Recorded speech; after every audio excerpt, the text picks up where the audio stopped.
There's a story that's been recounted everywhere these past few weeks, and then there's another, much lesser-known one that might be even more surprising. This isn't the Society of St. Pius X. It's a small community of monks on a remote island in Scotland, a community that, until recently, was a model. In this video, I'll tell you their story, and you'll understand that it's much more than a curious piece of news. It's a warning about where those who choose a certain path can end up. But who really are Pope Stronsay's Redemptorists? Their story begins in 1988. A priest, Father Michael Mary Sim, founded a traditionalist community inspired by the rule of St. Alphonsus Liguori. It was born precisely during the turbulent months of Lefebvre's consecrations, and like many others, the community was initially close to the Society of St. Pius X, sharing its opposition to the reforms of the Council. They settled on Papa Stronsay, a tiny island in the Orkneys, off the coast of Scotland. They lived a rigorous monastic life, praying and working. For years, they were admired as a shining example of traditional life.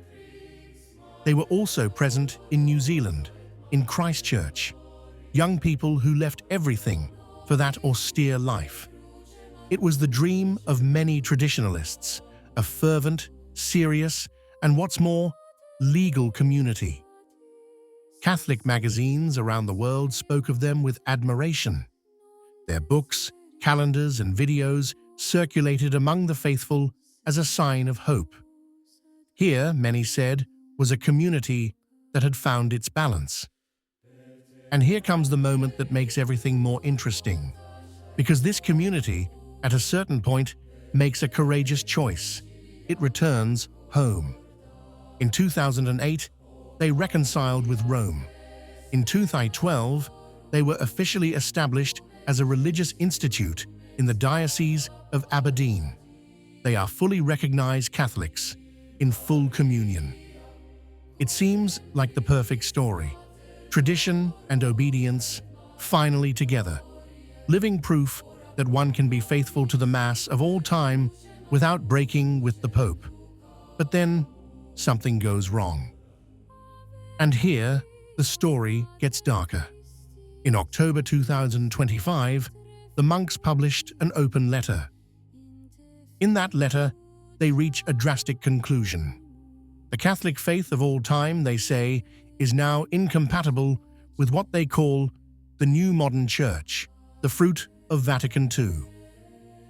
It's the first step toward the abyss, because from "I don't understand this church" to "this is no longer the church" is a short step, and they take it.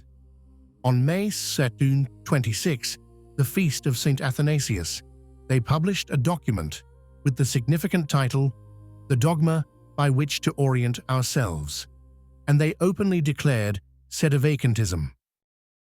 Let's explain this point carefully, because clarity is needed. What does sedevacantism mean?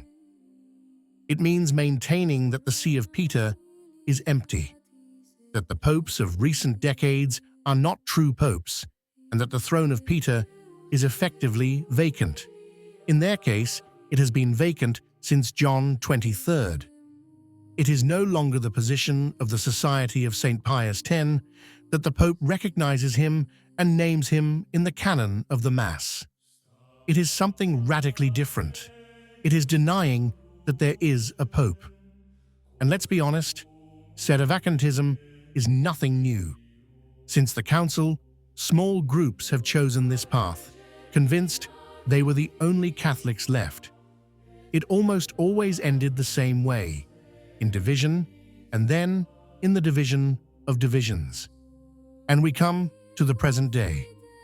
On June 18th, the community announced its final, sensational step. Their founder, Father Michael Mary, will be consecrated bishop on July 25th, there at Papa Stronsay. He will be consecrated by a sedevacantist bishop, Pierre Roy, assisted by 2 others. A consecration without any mandate. Indeed, it was done in the belief that the See of Rome was occupied by the enemies of God. And there's a weighty detail. The episcopal succession of these bishops is considered by Rome to be dubious, to say the least. Bishops from an irregular line who consecrate another, a chain that spirals back on itself. It's no coincidence that the Diocese of Aberdeen itself, the one that had welcomed and recognized them, published a strong condemnation of the project. From recognized children to condemned strangers in the space of just a few years. Here lies the paradox that no one wants to name. This community didn't leave the church because it loved tradition less. It left it because it loved it in a way that at a certain point turned into its opposite. They began by saying, "Let's defend the faith of all time." Absolutely right. But they went so far as to say, and to defend it, let's declare there is no longer a pope, and let's make our own bishops. And this is where the difference with the Society of St. Pius X becomes fundamental. Many these days confuse the two. The Society, despite its irregular position, recognizes the Pope as Pope. The sedevacantists do not. It is the fine but decisive line between being out of place and being outside the Church. And Lefebvre himself, it should be remembered, always rejected sedevacantism. He went so far as to expel from the Society anyone who maintained that the see was vacant. However bitter his clash with Rome, he never yielded on one point. The Pope is the Pope. Those who follow this channel will already be wondering, but then, how does all this come about? It comes gradually. First, the legitimate discomfort in the face of abuse. Then the conviction that the problem isn't men, but the Church itself. Finally, the fatal conclusion. If this Church is wrong, then it isn't the Church, and the Pope isn't the Pope. It's a seemingly coherent logic, and precisely for this reason, it's dangerous. It starts from a true intuition. There's a crisis, and leads it to a false conclusion, that the Church may be lacking. Consider the paradox.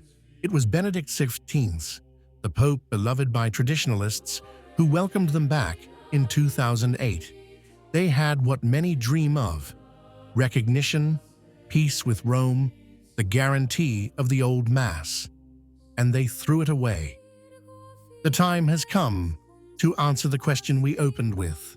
What does the parable of Pope Stronsay teach us? It teaches us that fidelity to tradition, separated from humility, can become a trap. That defending the faith against the Church is a contradiction that in the long run turns against those who cultivate it. The Catholic Church has always taught a simple truth. It is indefectible. The gates of hell will not prevail. The Pope may disappoint, men may err, but the Church, as a divine institution, never ceases to be the Church. Anyone who forgets this, even with the best intentions, risks building a small, tailor-made church, perhaps on an island, perhaps with its own bishops, but increasingly alone. And this is the great mockery of sedevacantism. It was born to save the true Church, and ends up building a small and fake one, made up of a few, increasingly convinced that they are the only ones left. For this reason, the story of Pope Stronsay should not be viewed with contempt, but with pity and as a warning. Those monks are not monsters. They are men who loved tradition to the point of losing their way. And true fidelity, the difficult kind, is different.